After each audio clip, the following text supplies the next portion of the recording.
Hi everybody, Sherry here, and today I'd like to talk to you about some books that have inspired me as a writer.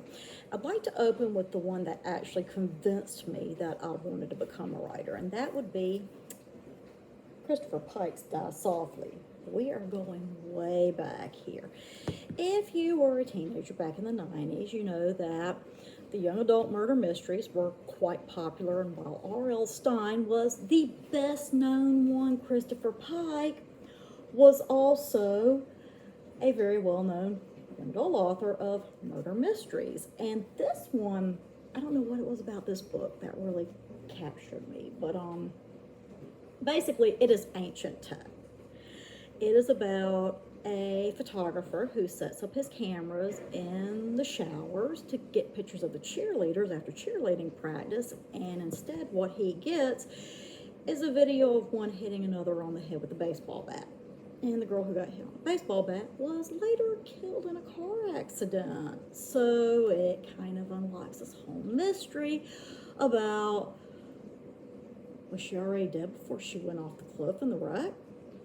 Unfortunately, Herb, who set up the cameras, soon finds out, yeah, he wasn't the only one who knew about that camera in the showers, and they want that picture.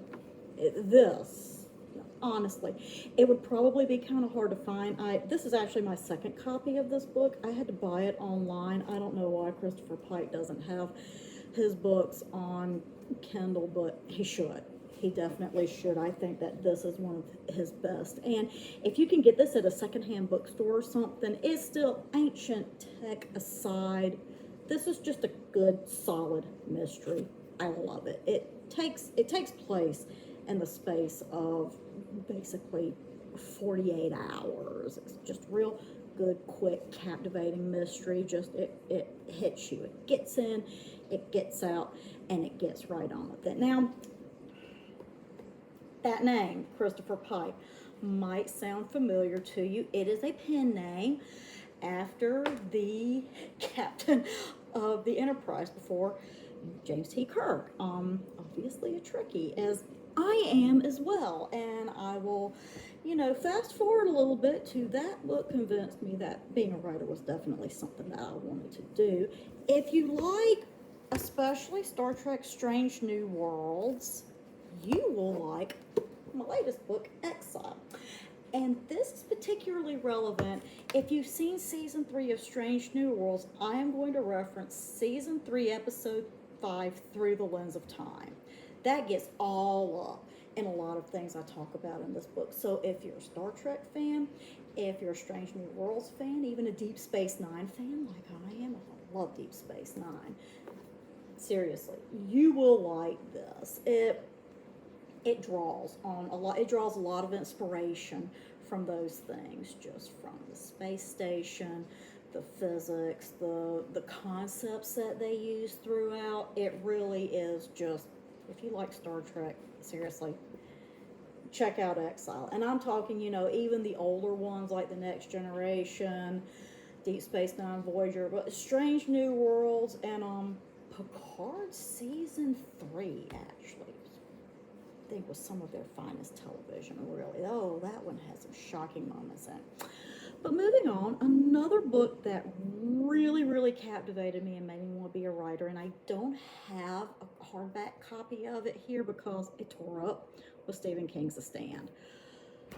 That is one of my favorite books of all time. And Stephen King, I know you think horror, but The Stand, I would call it one of the first post-apocalyptic books. It is really captivating. Themes of good and evil, and just, how does man do himself in and then build himself back up? Do we do it to ourselves? How do we recover from that? And honestly, you can see a lot of that in Singularity, my last release. This is also post-apocalyptic, draws a lot of inspiration from that, although it is different. It takes more of a sci-fi bend to it, and I get more into kind of a futuristic, science-y type thing than The Stand did, although I still say that The Stand is above and beyond just one of the best books ever written. Another trilogy that I'd like to mention is Kim Stanley Robinson's Red Mars, Green Mars, and Blue Mars. Which, yes, I actually have the softback covers, paperback covers. I found them at a secondhand bookstore, and the world building, just the characterization and the world building, this really kind of formed this. In the way that you bring numerous characters together to build a world. And this is, of course, this series is about terraforming Mars. And not just the science, but the human factor, the politics, the society. Just, you literally watch a world being built from absolutely nothing. It's amazing. I tell you.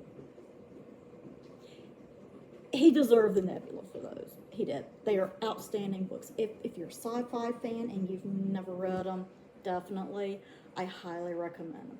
One more book that I would like to mention, and even though I don't write horror, Stephen King's Salem's Lot. Okay, this is horror. The Stand was not horror. Salem's Lot is horror. But let me tell you, even though I don't usually do horror, what really impressed me about this book was his unique take on the concept. This was before vampires had glitter and makeup and were absolutely ridiculous. This is actually scary, and believe it or not, I actually read the book before I saw the original movie. I thought, yeah, it was scary. I can see why that movie kept kids up at night. Kids probably shouldn't have been watching, but really, I mean, he did a masterful job of modernizing an ancient story and making it relevant to, well, it was written in the 70s, so for the time it was written in. That was just a few books that have really inspired me as a writer, made me want to be a writer, inspired my writing, kind of fed into how I do what I do, and just really keeps me going and keeps my muse going. So check out some of those titles if you haven't had a chance. Just let me let you know, this is the kind of stuff that I like to read. This is what inspires my writing, and hey, if you like that, maybe you like my stuff too. Give it a shot. Hope you have a great week, everybody. Till next time, bye.